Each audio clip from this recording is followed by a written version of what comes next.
Mataas sa vitamin A ang broccoli na kilala bilang wild cabbage. Ito ay sagana sa fiber na gamot sa mga cancer patients lalo na ang may breast at colon cancer kaya ito ay tinaguri ang healing food. Mabisa itong panlunas sa mga may scurvy at anemic. Gamot din ito sa mga may gastritis, rayuma at may katarata.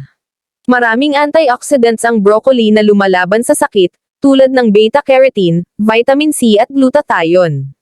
May siyentipiko na nagsasabi na mas mabisa ang natural na glutathione na galing sa gulay dahil tinutulungan ito ang atay na alisin ang masasamang kemikal tulad ng lead at mercury.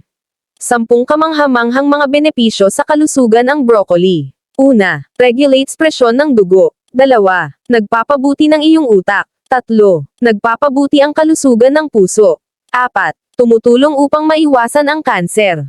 5. Binabawasan allergic reaction. 6. Tumutulong sa detoxification. 7. Binabawasan ang pinsala na dulot ng diabetes. 8. Balances ang pH ng katawan. 9. Ito ay isang magandang pagmulan ng natutunaw hibla. 10. Ito ay isang mahusay na pinagmulan ng folic acid.